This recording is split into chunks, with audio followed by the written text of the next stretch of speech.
Bande konanga ba Congolais partout dans le monde. Bon s'abonner na version Nouvelle TV. Version Nouvelle TV, ba gag, ba film, nyonso etali culture ya Congo, tous s'abonner massivement na kati ya version Nouvelle TV. Bon s'abonner massivement. Siècle, c'est pas pareil. Ayuna. Merci pour la confiance, patience, pour fidélité. Pour message qu'on peut sur la chaîne Nabino ya YouTube version Nouvelle TV. L'émission Nabino socio-politique. Olobini yo politicien, olobini yo population pour moi qu'on Congo et kende liboso bobi que l'émission Nabino oyo. Tout ça la capé décryptage de Yambaka. Invité de marque tout acteur politique pour n'avoir pas sa analyse la bango dans le sujet d'actualité de l'herbe et que l'actualité politique est dominée dans la marche tout ça la UDPS Salama qui semaine passée paye à l'amour Salama qui lundi PFCC Nengi a reporté qui marche naie kasi na plateau nazali na deux invités tozali na Mwanamboka Roland Taliou Azali fédéral ya Kalam 4 ya parti politique DDC honorable Ingele Ifoto Pelisusu ko débatteur naie communicateur ya INT Karim Kakeba na bango tobeta masolo ya politique katozo nga na régie botala image oyo et bon tozo na plateau pona masolo ya émission version Nouvelle TV oyo kantangwa nanga nyonso awe information awe actualité ya bien awe mama nyonso awe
actualité ya bien awaye mama nyonso awaye bindo na kwa tele kana bindo kende soba tozolo ba peuple congolais lelo za dernier jour ya kete Congo mwana yosi ki amoka tele lokola Martin Fayulu a fait une proposition que tobima na sortie ya crise moko eza la seule unique fait de route ya kete koma kuna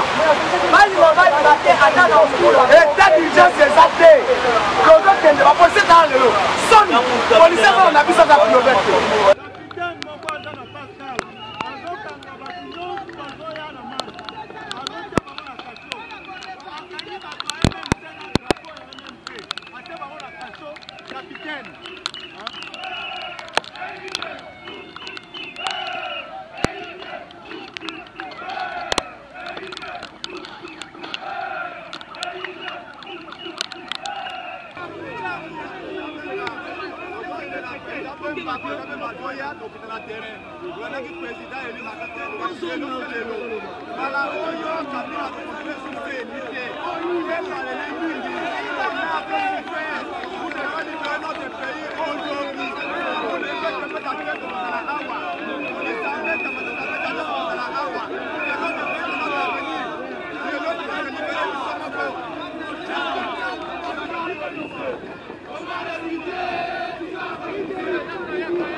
Version nouvelle TV oyo kantangwa nanga nyonso awe information awe actualité ya bien awe mama ye nyonso awe.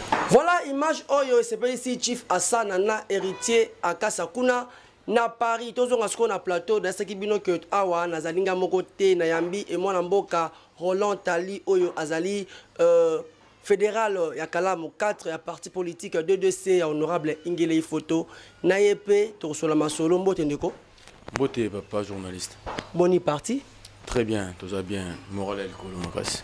Voilà azaye moko te ko débatteur ne mwana mboka Karim Kakeba communicateur ya UNC parti cher honorable Vital Kamerhe. Mbote ndeko. Oui, Mbote ndeko, bravo pour merci pour l'invitation. Neni parti nabino malgré Bozam Kolo vraiment Kokoso leader nabino na prison makala. Oui, parti ils allaient bien, En tout cas, santé à UNC, ils allaient vraiment en forme, les en forme. Vous avez sous visibilité apparemment.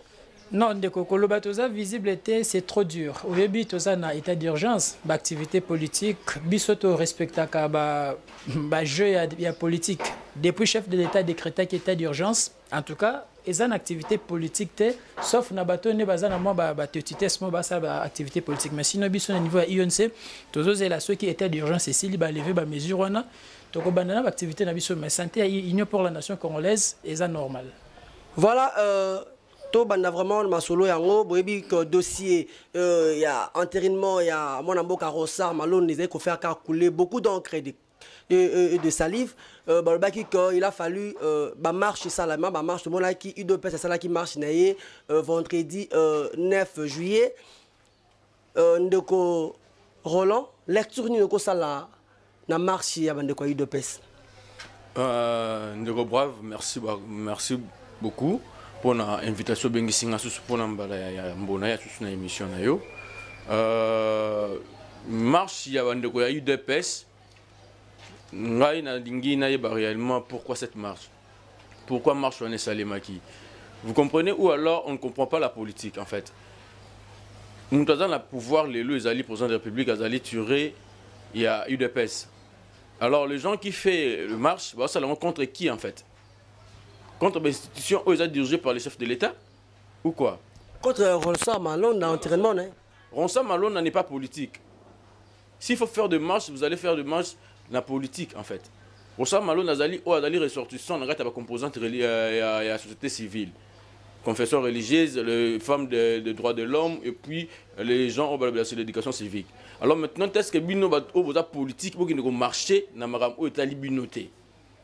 Bozo ta maram o etali binoté. Boko kota yango na ndenge ni na sens ni. Pourquoi en fait? Je me demande, ça dit à mon avis, qui sont niming pour na bato o basali 37 ans dans l'opposition ou alors il ne comprend pas jusqu'à là qu'il va dans le pouvoir. Ce qui comprend la solo qui va dans le pouvoir, va accompagner chef de l'État ou wapi azali moko ya bango président na bango ya parti politique avant comme lelo mokonzi ya mbonga uti kuna kozala mokonzi na bango ya parti politique. Alors tant bino boko sala yango na place ya bandeko ya la muka basala bino UDPS bomi ko sala makamande ngwana na ko ko soni makasi. Ndeko Karim Kakeba, communicateur et UNC, nous avons dit que nous avons dit Makasi, UNC Zali partenaire ya cash, vous avez cash, UDPS et UNC, nous avons dit UDPS qui marche, mais nous avons qui absence ya UNC. Malgré que vous avez quitté, lecture par rapport à la marche ya UDPS. Merci pour la question, merci encore pour la parole. D'entrée de jeu, na annonce ya émission na olobaki obengi biso pona ba analyse ya ba fait donc analyse na osala awa eza d'abord analyse na ngamo personnel. Je pense que na problème ya Malonda, il y a un problème de communication.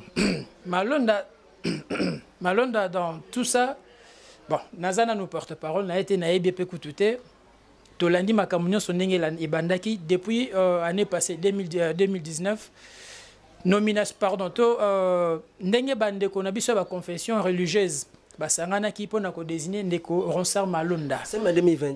2020 et bandaki depuis kala. Et ceux qui l'élo na 2020 mais ça depuis kala et bandaki depuis kala. Ndeko Rossard azaika kayemo comme candidat. Ya on a lobby qu'il y a un problème de communication. Ndeko Rossard bazalaki 24 na 24 on a ti selon ba critères na bango ba longola ba candidat mususu ti ba yotika la niveau ya 3 candidats.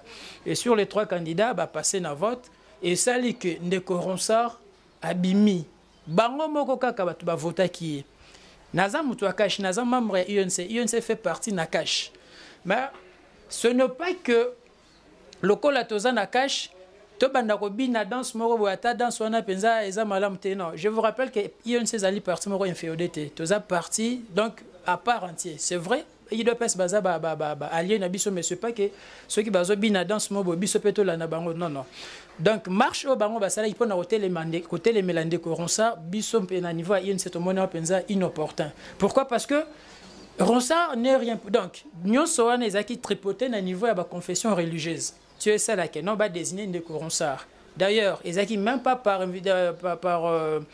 comment dirais-je, donc Ezaki sollicitation n'a été que non, il faut qu'un candidat bazaki belé. Sur base de quels critères le candidat msous bazaki lagué, si n'a point ba otika la nandeko Ronsard. Et les lots ba désigné comme candidat na bango ya ba confession religieuse. Donc moi aussi je trouve vraiment marche ya bandeko na biso IDPS bon.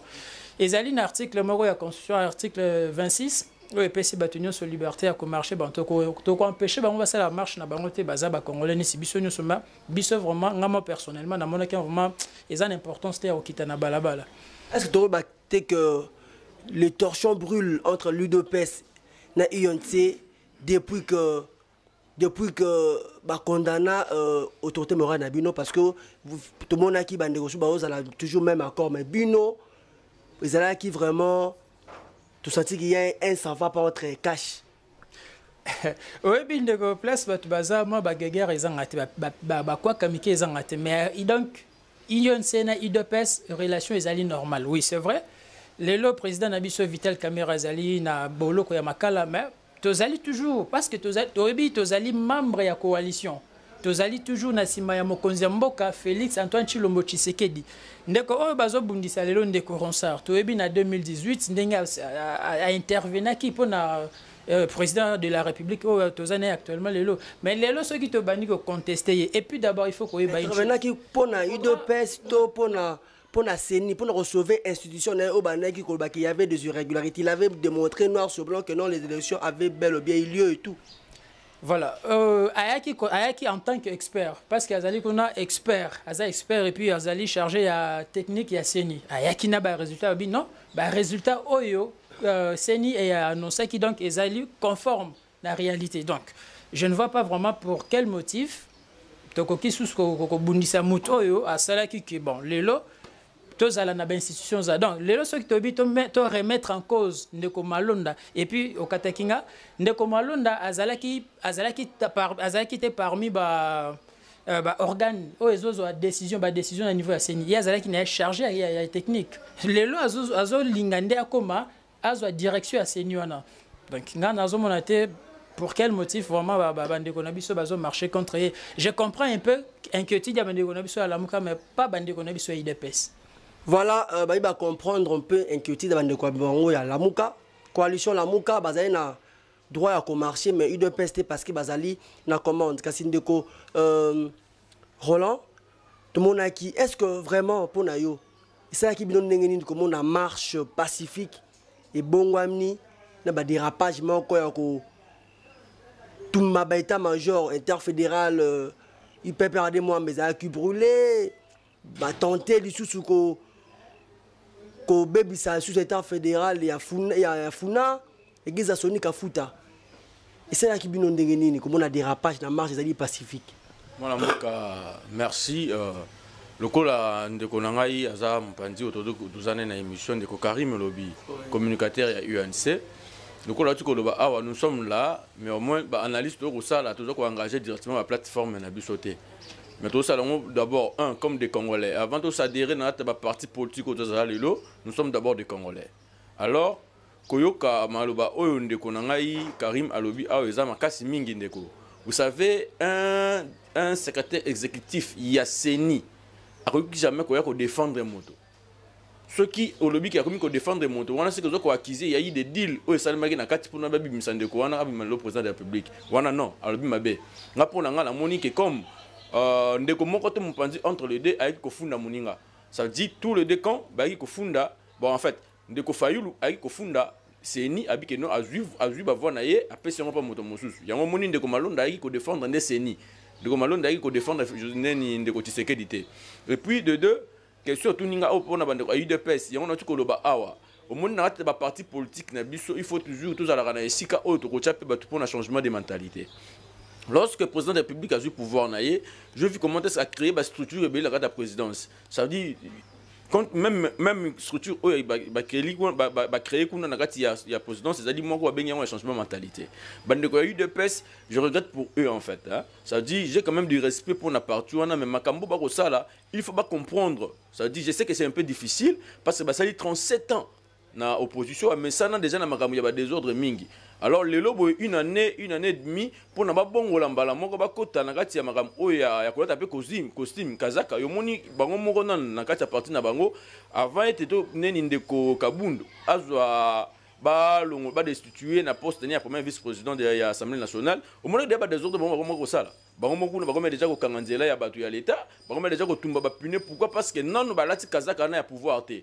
Alors makambu oyo ya boye lelo yango moni ngana lingaka mingi te oyo balobaka ke non il y a pas un mauvais troupe il y a toujours un mauvais chef ngana lingaka da joana mingi te nga mona ke ba troupe pe mususu lokola ya UDPS eza mabe mingi il faut besoin penda besoin éducation makasi sur le plan politique eza ko panza biloko ba doté na mituni ndeko sonia salini ba ko panza biloko na ye na mituni parti politique au fait PPRD et salini pour ba ko tumba biloko na ye c'est regrettable qu'on a même ndeko na ngai oyo azam panzi na ngai au moins que même bango moko na kati ya alliance na bango même bango moko na kati ya plateforme na bango cash bazana boyo kanité pour ba lobby ceux qui ndeko oya yo azana ngai l'autre photo ça là que mission on prend makambo ya ba loi minaku et sakata je n'étais pas d'accord avec eux mais quand même je les soutenais mais comment na ke bango moko déjà bazana bato bazana kimiate baluka désordre partout bazali. Alors na politique to na ngolelo otoko luka kotonga mboka na biso et ko senga malamu te na bato boy et ko senga malamu te na bato boy il faut vraiment pas ko le bateau conduire ndeko Tshisekedi comme candidat ya moko to tambola naye ou biso to bimisa candidat na biso maintenant ko bisa bango o ba ko sala o lelo et ko rattraper bango plus tard. Voilà UDPS bazali ko sala lelo et ko rattraper bango plus tard nga to sarabino ndeko Karim Kakeba durapage sala maki makasi na marche ya UDPS bino bozali na kati ya coalition cash.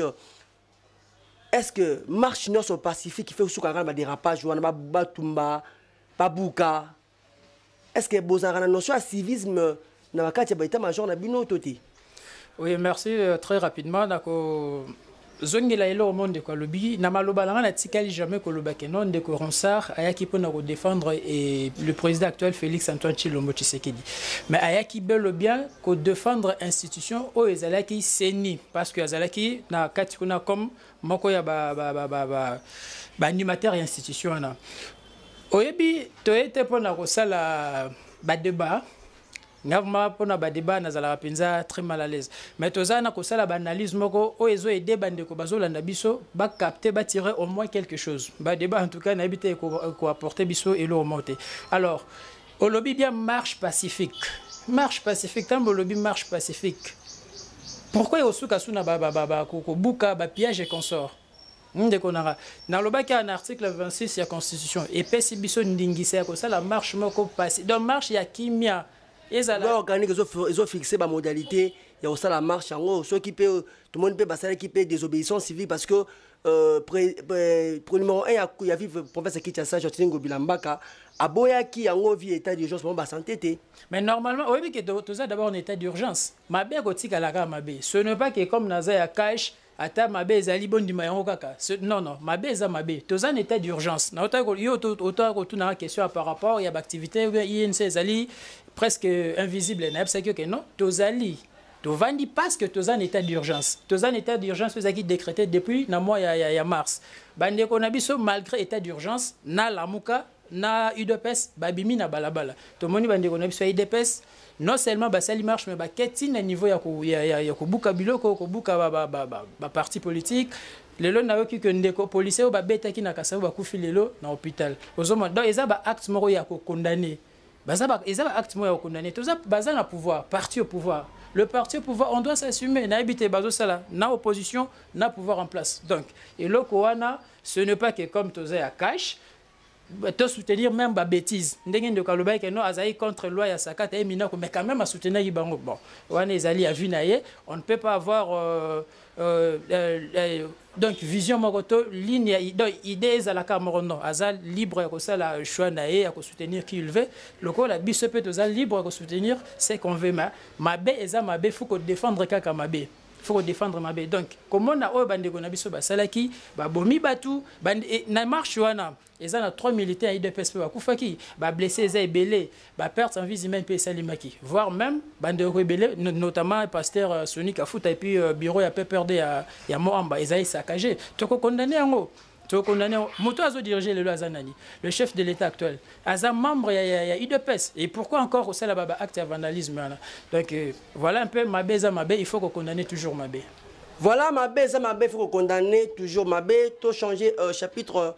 Tu as rappelé bino que mission Abisso ezali version ezali na kata ya chaîne YouTube version Nouvelle TV olobi nini émission na bino socio-politique oza besoin le kana opesa pe ba point de vue na yo sur point de vue na yo na actualité d'actualité de l'ère tozawana pona koyamba bino donc to tourner page to le biasco makambo itali marche ya Lamuka boyebi pe que Lamuka sala qui marche na ye mukolo ya lundi.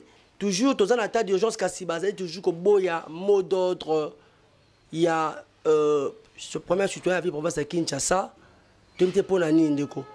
est-ce que mot d'ordre wana et boya mi ponanine parce que normalement il fallait qu'il va s'incliner na mot d'ordre ya gouverneur abi que non marche ça le matin pour nini.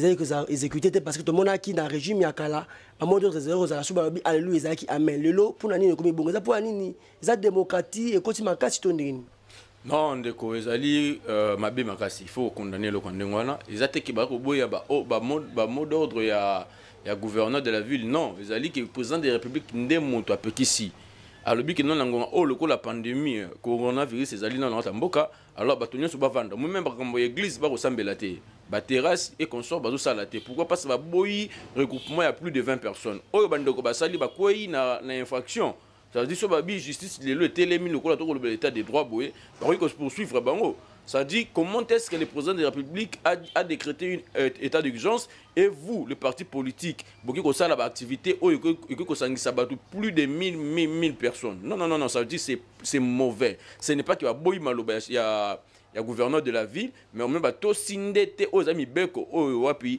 état d'urgence au mokonzambo ka pesaki donc ça veut dire pour moi je trouve ça que ba ko une infraction s'il faut l'arrêter s'il faut le poursuivre dans la justice il faut Rolande là-bas donc c'est exactement ma bémakasi ndeko Karim Kakeba Lamuka malgré ba mona ki ba dérapage il y a eu UDPS bon peut ba céder marche na bango bazo respecter toujours mot d'autreté ezali est-ce que les gens confrontés les alliés en place selon information d'Azanango, déjà ministre et intérieur, à celle qui communication, on a la poursuite judiciaire, on a organisateur, il y a une marche. Tout le bas qui a wapé tout le bango, il faut qu'on dénonce puis qu'on condamne Mabé. Tout un état d'urgence. Mais comment bino bozo a luxe à organiser une marche aussi longtemps? Chef de l'État, yemoko chef de l'État Tolanda Kiango. Ndeko obilelo bandeko bana classe bazotangate. Tozo risquer ko kenanyo blanche. Ba université za okangama, ba église za okangama ndenge ndeko nanga utikoloba. Mais bino malgré nyonso wana bozui quand même audace wana to courage ya kobimisa batu na balabala. Obi na marche ya UDPS, na marche ya bandeko ya Lamuka. Combien de tokokenesus na ba contamination est belé donc nombre ya ba contamination et koleka sous par rapport à la situation que nous avons actuellement donc et c'est le moment boye et ça recondamné donc il faudra que nos justice on a état de droit à saisir à faire on a landa bato bazaki ba organisateur ba marche wana parce que c'est inconcevable donc il y a violation il y a état d'urgence qui décrété par le gouverneur de la ville mais le chef de l'État le garant de la nation aux hommes avant les alliés manque de respect puis désobéissance il faudra que bandeko basala ki ba organisation ana ba répondre à la justice par rapport ya ba fait oyo bango ba comité ki voilà car la marche à Lamuka tout le monde a qui sortie triomphale il y a mon amboka Jean-Pierre Bemba Gombo a omela ki makasi anako bima le sous-souté lecture beaucoup ça là par rapport il y a la présence de Jean-Pierre Bemba Gombo na marche pacifique mais tout le monde ni yena banana ye vraiment banque ça qui peut battre makas c'est ça marche pacifique bobi qui marche on est souka qui ba gaz lacrymogène et tout sortie triomphale il y a Jean-Pierre Bemba c'est là blondine bino mandoka FCC ndeko ngai na ebité pourquoi to kozwa ta mingi ya revendre la relobela makambo wana ça va marche parce que ça n'a pas d'impact sur la République en fait. Et apporter nini après avoir que ça la baramuso basali loko la marche kozwa ya IDPS kozwa ya Lamuka et apporter nini na kata ya mboka na biso ndeko bemba vandi makambo belé le ki na mboka o avandi munoko sui le loka ka boye pas surtout ki na pongi soki ngunguni na sui ya le ki na bon assez peli hein assez là mususu be marche de santé yena bana na ye batamboli et puis tout et a changé nini dollar le komika na 2000 map ya 200 comme il a 300 rien n'a changé ngana on dit ma politique mon lokola biso bande ko FCC on allait bien marcher pour nous soutenir ba institution ya mboka on allait marcher pour nous lobela mambo ya dollar ça veut dire c'est ça au moins qui est nécessaire le loto lobela la mboka la biso marche na bango et le ngoli konsa malonda yo qui va confession religieuse ba télé babi ba ki retirer désignation na bango ça n'a rien changé politique ya koyo ba bongo kanga sous peuple koyo ko sakana jeunesse et ça suscité le faut la morale pas comprendre que non le lobby se faut tout le développement ya mboka au Congo tout le développement ça dit notre intérêt commun c'est le Congo ce qui le lobby ba mi ko ya ko sakana sakana ba ko lugane suka ko yo kaka ba politique o nyo so ba ko ngani ba senga dialogue suka na bango nyo so ko landa bango o la muka et autres o kaka notre qui na dialogue d'accord ba déjà na scène ça dit or que ça n'a pas d'importance aujourd'hui pourquoi faire le dialogue. Pourquoi faire le dialogue? Donc c'est que chaque mandat, chaque année, tu as un dialogue. Ça veut dire que tu as une année de Félix, un dialogue, le dialogue. Et alors en 2023, le président Roya a eu pouvoir, c'est plutôt qu'il y a un dialogue. Non, il faut changer politique. Alors je me demande, après marche à l'E9, après marche à l'E13, les lobes, qu'est-ce qui a changé dans ta pays, Nabiso? Dollar equity, l'institution, ils ont une place. Ndeko Ronsard a retiré le ninae donc ça veut dire nga pona nga désolé na makamunyo so bakoloba wana o so basala ki na bango wana biso nga na lobaka yango toujours na mona kata plateforme politique mon côté na Congo mobimba o ko bangsa FCC papa nous sommes fort que le plateforme nyonso ko mona ko le kana kata Congo o bande ko nyonso otanga nani tuza majorité partout bobangi marche bobangi bobi ke bosala mpia nous sommes des légalistes dès lors que le gouverneur a lobby que non le gouverneur a bien dit présidium ya FCC avant d'ici bango a soluni na bango kabi voilà boy ba bengi moi na mboka Joseph Kabila les sages de la République a dit OK il faut respecter les mots d'ordre il faut respecter l'ordre ya mboka bovanda bozela jusqu'à ce que ba relever état d'urgence ou peut-être ba relever on peut les 20 peut-être ba relever avant fin du mois rien n'a changé nous toujours au marché même à la mois d'août toujours marché à la mois de septembre rien ne change. Biso toujours marcher pour nous soutenir ba institution toujours marcher pour nous lever mambo ya dollar toujours marcher pour na makambo o ya vie sociale le ya peuple congolais ko mapasi boye ndeko ko marcher pour na yango to ko marcher pour na batuté to ko marcher pour na ba individualité yo moli batu nyonso boye pe na plateforme mobima ba ko marcher ka pour na moto moko ko sa moi na moke jeune ya 44 ans bino matata mikolo ba ko marcher ka pour na yeba longola ya mosala bolinga ya perdre mosala na ka pamba boye non ndeko biso ko marcher pour na république po yo zo lipa na yo kimia ngala zo lipa kimia to tika mambo ya ko sengaka to tika ki mambo na 2023 député ya ko so pour la polo ya 2000 francs après ko so na 5000 francs que nous voter non to lingi su makambo wana te to lingi ke mboka na biso ke na développement voilà to lingi mboka na biso e koma e kende na développement de Karim Kakeba to se considérer aux alliés communicateurs ya UNC sortie triomphale ya Jean-Pierre Bemba après me ko lebeli na marche pacifique. Et ça, les binômes d'Engeni, l'actine est beaucoup tiré par rapport à la visibilité à Jean-Pierre Bemba à la marche il y a lundi 13 juillet. La République démocratique du Congo. Naba désordre onyo sobandeko na bazo sala. Investisseur sérieux nini akoya kozo adni makobimisa mbongo naye aya ko investir na mboka na biso. Comment naba désordre nyonso ba oyebi ezaka kanga bango batalamuka avec Mozito. Alobaki toko sala nyonso toko créer ba désordre de façon à ce que ba investisseur ba yate na Congo. Mais ça chemin na bango. Et ça chemin na bango. Heureusement tam sunde ko Moïse Katumbi a comprendre na bon non. Ouais tant que ndaka na ba élection maponomi. Un président de la République a élu pour un mandat à 5 ans renouvelable une seule fois. Tokena en 2018, na ba onyo so bazaki wana. Ba pola ki ndeko Félix a gagné. Mais ba pesa étant Batike la étant batala intérêt soit disait ba congolais au bazo défendre wana et loko ya osala na tam soazani azan ndeko Jean-Pierre Bemba ça fait longtemps bima bongo azan a besoin de populisme bon Alex Ake non je suis encore populaire et consort mais eza malamte image bazo sala o bazo pesa ba marche bazo sala na bazo teka image mboka na ndenge mo ya mabe eza un investisseur moko te ko ndima ko bimsa mbongo na ye aya ko investir na mbongo na mboka oyo eza na kati ya crise politique eza na kati ya ba désordre ba marche et consort donc et loko bazo sala wana idée na bango ezali lelo ba créer ba désordre par-ci par-là et conclusion que ozala non to kende na dialogue. Pourquoi dialogue? Pourquoi dialogue? Donc, ceux qui basent Bali, c'est préparé. 2023, c'est bientôt. Mais Batika Ndeko Félix, assis sa mandat naïe. si ça mandat comme ça en 2023 tant au pouvoir ils ont la population bah qu'on s'est préparé peut bailler mais idée à dialogue et qu'on sort en tout cas ils ont vraiment idée à malamuté batika des ordres wana population congolaise en cas de difficulté tala le lot dollar est commis presque 20 000 côté monsieur Sezali au-delà et nyon soana bango ba le baté OK le lot dollar et mati situation sociale les malamuté to qui tenanzela non bazo ke ka pona d'intérêt na bango politique yo kanisi le lot ceux qui basali partage à gâteau ndenge zali soué na bango population oyo bango bazo prétendre ko défendre à bénéficier nani à bénéficier donc ba pe sa chance oyo azali lo azape opposant a taper une opposition Félix Tshisekedi membre ya UDPS a taper une opposition ba pe sa chance oui c'est vrai eza mawa comme lo bazo salana mais bon to linga quand même boka na biso to pe sa chance et puis to travailler pour l'intérêt ya ba congolais donc ba marche on de ko bemba sala ki nande ko baba ndeko na biso ya UDPS en tout cas et ko aider mboka na biso à rien et ko aider échanger nini malonda zawana bon nous chef de l'État à salir nini comment on appelle ça à investir rien entier tout le monde qui a balwa mina ko sakata et consort batu babima et salati batu mususu bakufa échanger nini donc eza nanu important eza nanu total social ya congolais lipa ko vivre donc panier ménager à congolais eza vraiment na kati ya mawa ya wana ibino INC beba ke no ba marche ko aboutir na rien ya wana bosala ki bonanger en contre courant botika libino en absence botika oninga ba malibanda. Mon cher ami, on ne peut pas vouloir une chose avec son contraire. Lorsqu'on est au pouvoir, on assume. Vous allez comprendre. Lorsqu'on est au pouvoir, on assume.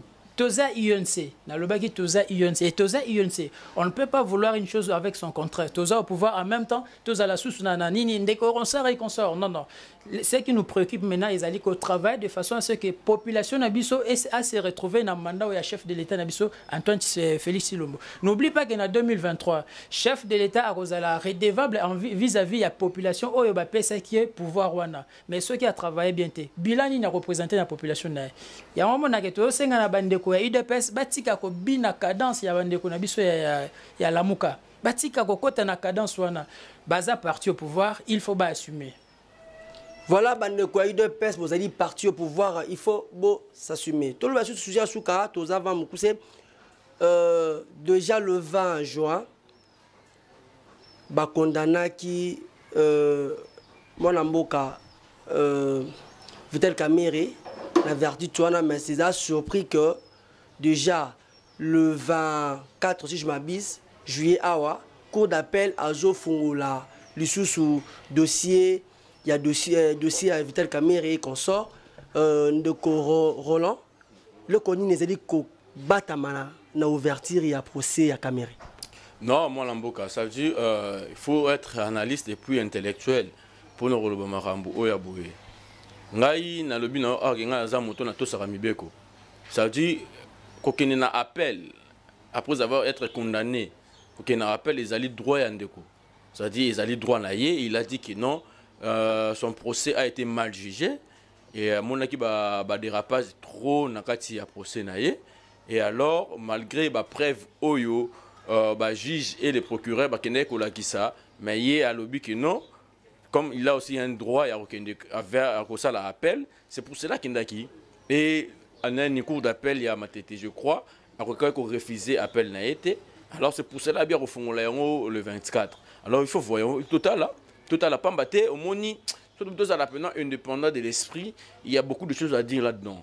Vous voyez, il y a beaucoup de choses à dire là-dedans, mais au moins, tout ce cas, Oezanga, il a commenté le cause dans beaucoup de bazouzi. Surtout le bagi qui n'est pas qui 20 ans là pour que le bayan là d'accord, mais le colo tuninga motuna Oeza ce qu'on a minute na mabuko bazouzi na zana na droit à réserve cause la norme mki kotala ou bazuzi baoloba. Merci beaucoup. Toujours avant le dossier Talibino, bande kwa INC. Après condamnation, il y a Vital Kamerhe, interjeté appel et puis bafongole sous procès wana na cour d'appel et bombini na kati wana est-ce que eza eloko ni eza caché derrière réouverture il y a procès à Vital Kamerhe a déjà condamné en fait tozane elo wa bombate c'est vrai président Nabiso azalaki condamné injustement et na condamnation azaki lésé. Alors, Azana Katia droit il y a qu'à saisir cour d'appel. Malheureusement, tribunal, il y a grande instance, il y a Gombe. Ils ont eu temps pour qu'on continue le dossier la cour d'appel, mais Dieu merci quand même, Batindi Yango.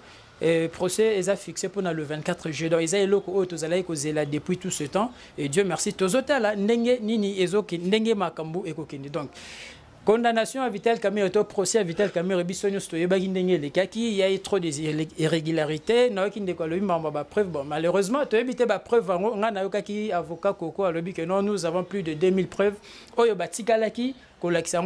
il y a un procès. Condamné Moutou. Et alors, moi, il y a un indicateur, il y a date où il y a eu un mouvement en bon au moment où qui mbongo et puis compte à banque ils ont bougé ils sont martelés sur point. Mais mon cher ami, oui, droit est science est basé sur le fait réel. Hein? On ne peut pas juger condamner une personne par rapport à la suspicion, la supposition et consorts. N'habité rapport entre dates, non, non, voilà, Nambongo et Bimaki, voilà un bon nombre, un bon raison à compte Vital Kamerhe na telle banque, Nengeto Monaki, ministre de la Justice, a sali lettre. A tindi na trésor public pour bazo mbongo $200,000 batina ba compte ya Koko Kayudi et maître Kalouboa. Donc ça mission de Vital Kamerhe mais tu comme on a ba preuve et jusqu'à ce qu'il va condamné. Donc c'est normal ils ont pas droit na biso ko senga procès qui est na cour d'appel. Donc tout ça la sous confiance na justice congolaise de façon à ce que Ndeko Vital Kamerhe azala acquitté. Au binarati ya procès oyo na ba ambassade aux ambassades des États-Unis avec le monsieur James, comment il s'appelle encore, Amer, monsieur Mike Amer. Il s'est donné bec et ongle pour la condamnation à Vital Kamerhe. Alors, nous sommes au Congo. Le Congo, depuis 1960, est un pays indépendant. Mais n'a évité comment implication n'a une affaire congolaise, pardon. C'est comme si il était aussi un Congolais. Non, nous ne sommes pas l'une des villes américaines. Nous sommes le Congo.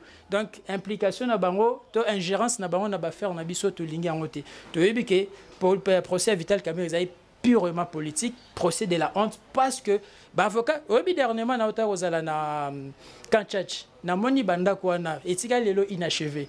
Jamal aza condamné, Vital Kamerhe aza condamné. République est bénéficiée na nini. Tango banda ko etika lelo inachevé. République est gagnée nani. Donc ezamawa.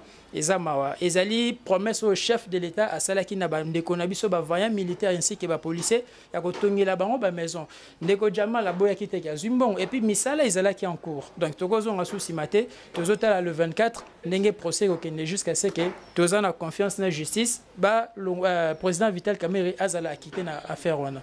Voilà bandeko yenti ba bazo ça toujours confiance ndenge bazo fungala lisusu dossier à procès à son jour et à Vital Kamerhe consort na cour d'appel. Vous comprenez que comme vraiment la souka émission la bino socio-politique au lobby nini tu sais qu'on rappelle les choses on a besoin on les canapé émission na biso on peut sa analyse na yo on peut sa impression na yo benga biso quand na numéro affiché na sewana na émission na bino bolinga mingi socio-politique au lobby nini na chaîne na bino YouTube version nouvelle TV tu peux ça moi message to di kambo za nango oya na émission au casto peut ça une minute pas de qu'on a vu sur ça de baso ko bava to ka bona émission. Merci ndeko na regretté mingi moi moke pour na lingaki na landa ki émission mo sala ki nande ko na YouTube alobaki mambu ya loi sakata mais na mona ki vraiment ki azala ko maîtriser en bien té yango mona kotaki et puis il alobaki makamo c'est plus ça qui nga été na soki na yaki ana singa ki droit de réponse pour que na ya ko répliquer sur yango mais faute de temps peut-être plus tard. Hein, ça dit moi je me rappelle que lorsque tout passé dans un débat tout les canarati il faut édifier peuple Rolanda biso koloba maloba oh ça ko maîtriser té les avoir ko bung ça fait peuple oh hein ça dit tout ça qui n'a pas intention ya mabe pour la loi oyo yango moni bato abundisi yango sans pour autant même batanga yango sans pour autant même kolandela ya loi yango moi j'en ai hein ça dit nazana ba preuve nazana ba comment dirais-je nazana proposition on a tout les trois lois, j'en ai avec moi dans la machine dans le bureau. Je lis, j'ai eu à discuter avec des éminents avocats. Mais ils peuvent expliquer, les juristes peuvent expliquer, et on a discuté avec eux. J'ai tiré aussi, on a le bac, ah ok, même on a un point on a contre. Nagati ya loi wana mais au moins kolobaka ndenge na landaki yo na une émission kolobaka non loi wana za mabe za en faveur ceux qui ya boeza en faveur non ça dit lorsque nous faisons des lois c'est pour que tikala la république pour que faire avancer la république dans ça lorsque nous senga ba réforme lorsque le président lui-même a parlé aussi na congrès naie a senga ba réforme et voilà un député ayo ça la proposition la loi pour qu'il ne réformer ni judiciaire, vous disiez que nous avons un avantage il y a qu'un mot politique. Donc je suis vraiment désolé mais au moins à la prochaine fois on peut toujours en parler. Merci beaucoup Ndeko Karim. Moi Iluba, Yasuka poto kabona l'émission. Ok, merci d'abord pour l'invitation, merci pour la confiance aux autres biso à chaque fois besoin izali aux benga biso tozoya pour na kosala banalise ndena lobaki toza ba congolais banalise tout ça là d'abord en tant que ba congolais en même temps toza pe ba membre ya ba parti politique na biso respectif donc analyse na ngana sala par rapport à loi projet loi Minaku et consort mais loi Minaku et Sakata voilà Minaku et Sakata donc au niveau de l'Assemblée nationale très rapidement ils ont une proposition monsieur ba député monsieur ba sala depuis Kalama version nouvelle TV oyo kantangwa nanga nyonso awe information awe actualité ya bien awe mama nyonso awe mon mboka Karim Kakeba olobi que procès on est qui politique depuis procès badabo baka acharnement mais UNC bozali na kati ya cash bozala kati ya cash. Est-ce que les loups ne s'entretuent pas entre eux-mêmes? Mais est-ce que les politiques, on sait que vous êtes déjà sur une peste, vous êtes déjà écarté, vous savez que moi formalité, mais vous êtes entre une peste. Oui, les journalistes en politique, les coups bas sont permis. En politique, il y a ce qu'on appelle de bonne guerre. Au moment où très peu filmé, ils ont 3 pieds. Ils ont une coalition à l'Elotoana, Ndeko Kabila, Ndeko Félix et Ndeko Vital Kamerhe. Félix a une coalition à Ndeko Kabila. Félix a une coalition à Ndeko Kamerhe. Tellement bango imbalé baza puissant, basali nini ba écarté moko na bango azali maillot faible. Pona ma ponami 2023. Yango tozo monati. Et puis dernièrement to utai ko mona Ndeko Shadari, tango bakangaki, tango Ndeko Tunda ya kasenda kene ko répondre na justice, a lobby que procès 100 jours, ils allaient œuvre à FCC. Ils allaient nananini, ils allaient vraiment il y a présidence soit encore il y a gouvernement. Et puis tout monaki na ba réseaux sociaux ndenge note lettres zaïko circulé lettre oyo ministre de la justice azo senga na trésor public au débloquer $5,000 pour na kotinda na ba compte ya maître Koko Kayu azali ko défendre République ensemble na maître Kalubwa. Donc to moni ba condamner Vital Kamerhe mais sans preuve, raison pour laquelle tozo benga ngo procès moko purement politique et to moni pe implication ya ba ambassade. To moni implication ba ambassade na affaire il y a 100 jours. Moi Mboka Roland, balobi procès purement politique. Bini bo boutique procès oyo. Il bo procès bo boutique qui procès oyo pour ba condamner Vital Kamerhe. Et to zala kinini. Moi Mboka. Ils ont profité pas nani. Moi Mboka na regretté mingi tango ndeko nanga obengi communicateur ya UNC aroyoko loba boye. Nazo regretté so na UNC ngala respecta mi bande ko UNC ndeko. Na kanisa ndeko UNC baza batabwanya mingi. Tango ko loba ke non ministre ya justice azaki bamoni ba preuve que non azolinga futa ndeko Koko Kayudi $100,000 na ndeko oyo avocat mususu de la République pe $100,000 mais ça mbongo na ba basali musala ba sambi po na République baza ba baki yango baki bino baki na lobaki yango yo monaki mutu moko yaki wana avocat moko telema kana ko défendre FCC yo monaki avocat moko telema ko défendre FCC ndeko non ministre de la justice azali ministre oyo azaki délégué par FCC c'est-à-dire dès lors kazo loba azo ba tuba ko mona ina image ya FCC maza FCC est comme déjà ndeko oyo alongwe na kata ba parti politique non ne comme gala comme indépendant parce qu'il sert maintenant la République tant que ba mami balé que non Vital Kamerhe aza na kati ya coalition après sur exemple ya ndakisa eloko simbi caméra na biso oh ndeko Joseph Kabila ndeko Tshisekedi na ndeko Kamerhe ndeko comment ko sangisa papa maman te soutenir papa leki na kati ya makambo wana ya bilibota. Non, Kamerhe aza l'autre côté na kati ya coalition auto kota la awa. Yeso a signé contrat na yena kati ndeko Félix eza ya bango mibale. Na kati ya coalition FCC cash on voit que 2 personnes. Tant bazo ka ba décision na bango. Avant non ndeko Félix ndeko Kamerhe oyo bakangi na moyibi ya la République. Akota ta boloko. Est-ce que yo monaki ye azalaki sok ndeko Tshisekedi akoya ndeko Félix ndeko na Joseph Kabila na nsele. Yo monaki ndeko Kamerhe ndeko zape kitinyati wana? Non ndeko. Ko sangisa ba patron te na ba domestique esika moko. Hier za mwana musala oyo azali ndeko mona check confusion so comme lelo UDPS akomi kozwa sala makamuna ye moko c'est parce que a comprendre que non ndeko oyo Kamerhe azoye la bango makanisi ya mabe akomi mona lokola ye pe azali na kati ya makambo oyo okazali te bino bo bandeko FCC boza ko ba langage moko te dans la daki coordonnateur FCC maître Nemi Moulanya ko lobaka ezali marambala na marambo tuna kasi na lobaki yango te kasi ezalaki nde processus institutionnel. Ngai na loba ndeko. Ça veut dire tant ndeko alobi ke biso bato FCC to lobi ke non procès o ezalaki manigancé par nous. Je regrette. Je regrette. Ça veut dire oyebi ndeko nyonso ko côté le mapé bo alobi. Nalandi e moko pe atu ko lobango tout à l'heure à la émission na komaki yango awa ke non ndeko malo ata wangani awangani yango na biki awangani yango tant alobi ke ndeko malonda na 2018 ayaki ko défendre Tshisekedi awangani yango mais yo tunaki yo pe ndeko journaliste o tunaki yo ebisi ke non na malonda ayaki ko défendre nini Tshisekedi te mais ko défendre nde seni o tunaki yango metonga na lobby yango awangana ki yango na landi moko te eza makanisi o eza bandeko ya UNC même na ndaki pe ndeko na bango moko alekaki na émission moko na canal Kin je crois canal presse alobi pe même kampo ya lobby ça dit bango bavanda na réunion babimisi makanisi ba ko yoloba ndenge ba lobby ke caméra azali parmi les 3 personnes au signé quoi il y a coalition FCC c'est du mensonge tant le but que non déco Néhémie Moulana la personne qui engage aujourd'hui FCC c'est Néhémie Moulania c'est pas Chadari mais Chadari a toujours déco à ça la populisme naie ndeko Chadari à ça la populisme il n'engage pas FCC ça dit et là ko langa bona ko lo papel te na ko engager FCC non respect hiérarchie non. Bon, en fait, tu vois aujourd'hui dans notre pays, hein, ça dit, bah, tu as respect à la règle. Quand de part et d'autre, quand tu as l'INC, yo zo rande koloko la caméra. Président de la République, à la costume à bleu de nuit, puis à Kangi Bouto, et caméra, et pas la tika rande mon président de la République. Et ça, le map. Est-ce que vous comprenez ces choses? Ça dit, caméra, combien d'ailleurs, il s'habille sur le vice-président, directeur de cabinet. Tika sou rande nga sou ki wala de kolangai. Hein, ça veut dire le longue pomoni makanissi on de voiture ko ah OK azal les troisième pilier ya coalition c'est pour cela ne memi caméra là que négocier azali wana na cadeau na politique ba pesa ka mutu cadeau te hein na politique pesa ka mutu cadeau te ndenga lobi wana biso tozali banda bango baza na kati baza banganga minene ba na kati wana ça dit peut-être ba mona que caméra ko préparer ku moko o bango ba yebi na noter yango moni peut-être au moins ba ko kunolela ye ba makambo o ye ayeba papa il y a eu plusieurs preuves Nazali moto o na ko lo bango te na kati ya etando ki awa mais na biso il y a plusieurs preuves au so ba fongo la caméra a royo risquer tota santa to ko tuna yo moko lobi ke non procès oyo ko tuna ndeko Karim balobi boy ndeko Karim caméra azalaki mwana msala donc Masula FCC cash était la vraiment était la mon konzamboka Félix Félix ato Tshisekedi Chilombo na sénateur à Joseph Kabila le banine par rapport ya ne babi bozali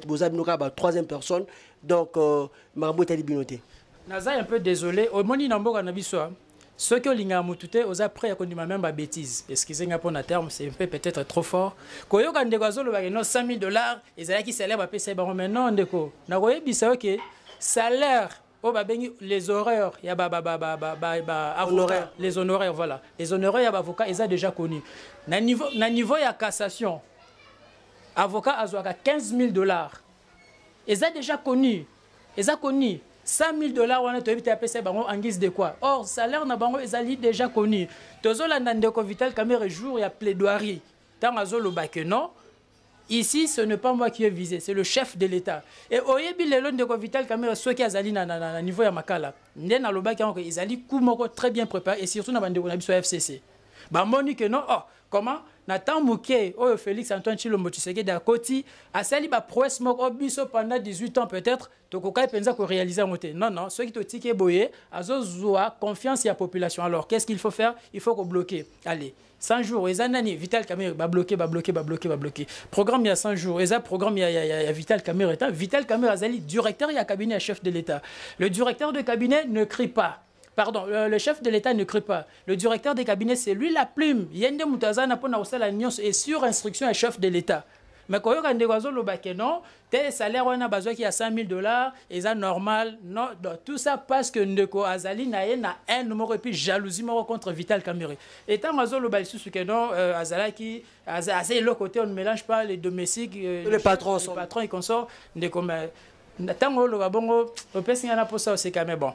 Oyebi quand même Vital Kamerhe, oyebi profil la Vital Kamerhe. Oyebi o asala na 2006 n'a pas perdu, oyebi o asali na 2018 na cash. Donc, tant que nous avons aza et le côté aza obengé domestique, en tout cas, Ewani Zali kozala en règle était na honnêteté intellectuelle et oyebi ango. Donc, oyebi ba prouesse ba effort ya Vital Kamerhe. Union pour la nation congolaise Zali parti malette. C'est un parti national.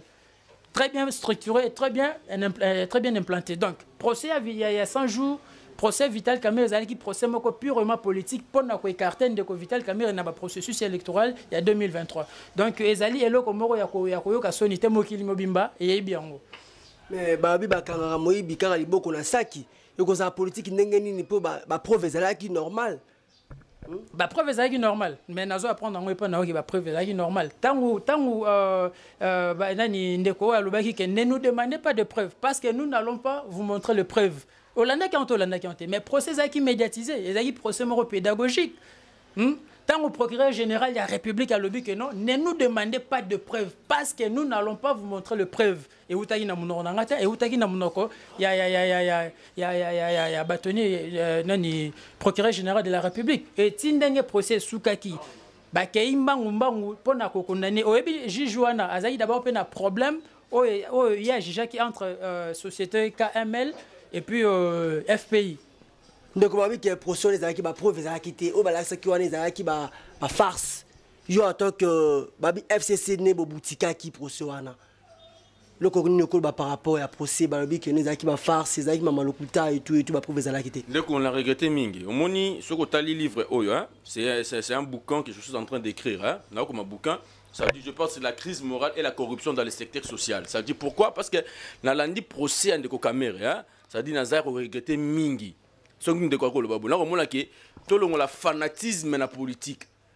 Aza déjà na politique. Aïe ba kialo la fanatisme. O to sala lelo e ko tala ye lobby. So ka komi ko kumisa lelo e ko futa yende lobby. Ndeko Kamerhe ngana bitonga ko lobake non procureur e bisa ki e ko tuna biso ba preuve te na ngonga oyo. Mais oui, c'est normal. Parce que na minute wana comment est-ce que procureur aza na ba preuve oyo eza ya ye. Yo azolinga ayoka ba témoin comment est-ce que ba yaki parce qu'il y a eu des témoins, il y a eu plusieurs témoins ba yaki wana. Tu vois, il fallait retourner Kamerhe atangi comme atangi bitakwira atangi nani ndeko FCD atangi comme pandi na ndeko Pierre Kangudia atangi ba ministre ebele atangi ba directeur ba conseiller ba atangi ba gouverneur atangi ba ancien ministre ba wana. Alors quand tu n'es pas preuve te nangonga wana il faut yoka ba témoin na nyonso ayoka yo alors tant que comme on atteint la confrontation entre yo ba avocat na yo ce que ba se confronter nan bandeko ya République o ba fundaki yo ne par là ko ya ko bimisa ba preuve na yo to landa ki ngana yo mokolo mobimba ah papa o api nani procureur de la République atangeli litani mobimba lokola Bible ya ba infraction atangeli yende ngeneni akota kinande ko Amida akoti sinande ko ya mwana batu ya jibe mpia ko komisi mwana na yeka azwa yepe. Vous comprenez? Ça veut dire entre autres FCC. Entre autres FCC. Entre autres FCC.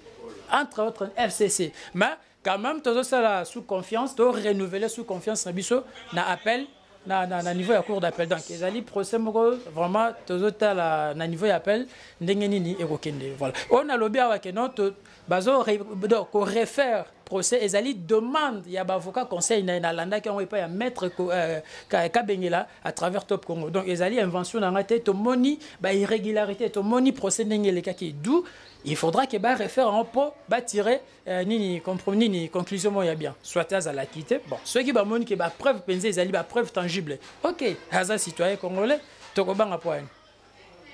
Voilà un de quoi c'est un tout le bilan Italie proposition ya loi mina kuna sakata population bon moment qui zali mabe makasi concerne la réforme et la justice pour pouvoir toujours séparer le législatif judiciaire na exécutif comment on a ingérence na pouvoir exécutif na judiciaire et ça la que non justice de l'indépendante mais vous allez konzima yango le konoko sabatu o bazali ko boya proposition ana ya loi pour ba sursoir on outil na session à septembre ndeko ngai na boyite ke bandeko ba boya ou bien bandima loi ya ndeko minaku mais mon problème est ali que na lobi boye ça veut dire il faut peuple congolais tous en notion et à lecture hein? Ça veut dire avant de dire ou bien de contredire quelque chose il faut la connaissance na yango vous voyez alors moi je me demande lorsque le président de la République a signé qui ba réforme est-ce qu'atanga ki bisika il faut que simana bisika il faut que simbate je regrette même le président de la République lui-même atanga ki marambu ya ba loi wana abiki non il y a pas moyen ko senga toute réforme na rata nini ya réforme avec ko senga zalité que na ndinga ya fonctionnement ya batu zaki ne ba longolande batu ba changer c'est juste bon voilà c'est que sous réforme était en fait on a sur réforme, mais au moins ce que moi je sais est que des communes à l'obité au battement au balelo. Ce que tout le monde a ba marché qui mokolo wana o ba telemaki na kati ya palais du peuple kanga même ba député ba kotate na kati ndako la bonga mosala ce que tout ni bango tango ko lo baboye est-ce que tangi ta proposition loi moko ou beto tangi ta paragraphe moko ou beto liloba moko kaka ya loi na otangi yango e bele batangi yango te na ndimite pe ke ndeko langa za pembeni wana tanga ki yango mais au moins nous passons toujours à la télé pour dire que non eza loi mabe non ceux qui ba député ceux qui ba ministre ceux qui ba tonyo so ba ko contrôler bango bongo boni ba juge ba magistrat nani oyo kotomola mosapine na mboka oyo aloba ke non magistrat oyo asembo oyo pena kokatalika ye akoloba awas ye akoloba ke non ba procureur ba avocat de la République mais bazalaki wapi ba futaki bongo kanyaka po ba ke loba mabe ya kamere c'est que ba magistrat on peut ba katela ki 20 ans ba juge ba katela ki 20 ans bon ba se bongo kanyaka alors boni ba ngwana ba ko contrôler bango te le loto ko mona ka mabe po ezali ndeko kamere ou bete ndeko obe minna comme ta sala qui a proposé ba loi wana ndeto ko mona ngoma be mais bongo soki lobby za ki ndeko kamere to ngazala ki avocat a proposé ki loi wana bongo boni soki za ki ndeko kabund yimita proposé ki loi wana ndenge ko le ka bongo baza basantu non ndeko na ngai ça dit il faut kotanga loi wana eza la babisika ya malamu baboya ke loko nyonso mbala monte o député asali mais bapunaka o eza ya malamu o eza ya mabe o ko violer constitution to longoli o bisike ke ko simba pouvoir ya parquet ou ya ba magistrat to longoli po ba lobi magistrat face à la indépendance et indépendant du travail alors to ko simba makambu na ye mingi te faut ko tika ye asala makambu na conscience na ye mo ko sala ndeko Karim Kakeba proposition à loi mina kuna sakati ze kulba makasi balba que derrière une loi se cachent les intentions nini ezali na se ya loi na sima ya loi na oboze ko telemela yango population malgré tout le monde a bino te ba marche mais en tant que posant la carte il y a scène politique ni ezali caché derrière proposition loi. Merci ndeko bref au lega tellement maël à tel point que vous posez question mo repesina na réponse non au lobby bien que non derrière une loi se cachent les intentions. Tu comprends des intentions na bango oui bande ko na biso FCC bazala toujours na tendance à côté ba loi sur mesure.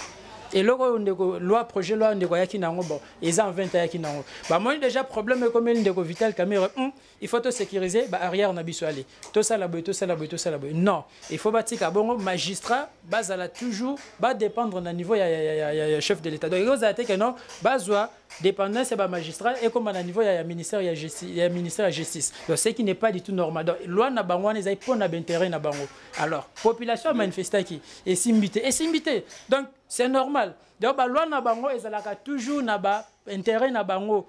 Ndeko nani Obaminako azai président de l'Assemblée nationale. Na époque na projet pourquoi pas alingaki a adopter en OP. Tant azai ki nanu nani président de l'Assemblée nationale. Pourquoi zelika kakeno lelo na changement de régime amoni déjà makamundenge zoya chef de l'état zoté les melazo lité pour l'état des droits et tout baba na déjà kozo ba précaution pour na ko assurer arrière na bango donc c'est normal contradiction alobi awake non ba juge il faut pas à l'indépendant vous comprenez à se contredire yemoko pourquoi qu'on se contredit avec que non il faut ba juge batiki la bango pouvoir la bango et pas ya mokonzi mboka or que ba juge ba appelle le conseil des juges conseil des procureurs en fait vous voyez ça dit tout se contredisent raté na maloba oh biso moto ko loba ndeko alobi que non procès Kamere eza na sima ya biso FCC mais boni biso to na sima ya procès to na nini quoi nini appareil judiciaire na maboko na biso to ko banga surtout que no sa ba bloka boy papa intention mon côté ya mabeza na sima ba bandeko FCC to lingi avancement to lingi développement na tamboka na biso to lingi démocratie réelle eza na mboka na biso ce qui juge dans le problème na yo personnel et que de régler on passe à la juge non ça dit on to lingi que non ce ko sel pe makamo il faut que os appelle la moto oyo po banga likolo no ka zali wana pas ko contrôler yo boni biso FCC to tinda moto le quoi Kamere to kangaye mais to ko bisa ba juge wana suki non papa na ngato za tunda kasa ndia zali ki ministre na biso surtout zalaki na contrôle ba magistrat et toutes les procureurs là to ko banga loroni pourquoi to ko sala loi ya nengwana ça dit à ça ko se contredire yemoko yona yebisi akene malamu peut-être ça va vertige ndeko sala nengwana akene malamu avant da kimia atanga asenga procès ya Kamere asenga ba PV ya Kamere akomola lolenge ni muto na sa mabe na république. Voilà, tout comme Nasuka, nous avons Kibino, Tikana Sambo, acculé par Héros dans l'ombre, Papa Jean-Pierre Moulungu, les philanthropes congolais, Bajewa, Papa Yabane Belé, Poinité, na famille, Midaï, Mobimana Londres, Papa Jacques Midaï, Meshak Midaï, arrobas Love, Poinité, une équipe technique, Mobimbappé rédactionnel, il y a Jean Abino Ngaramingi, Il y a YouTube version Nouvelle TV. Ah ouais, tu peux savoir toujours maloba. Tu te sais toujours, on a besoin de calculs. Tu sais qu'on rappelle, on a besoin de les canaux émission na biso oyo. Émission na bino oyo bolingara mingi. Chers internautes partout bozali, bobengara numéro zali affiché. Tokamba bino na ndenge ya kosakana te ozanda kuna bino bokota bobima sans problème. Te vaza radio te ngana bino. Tokutani mukozeli koya. Bye.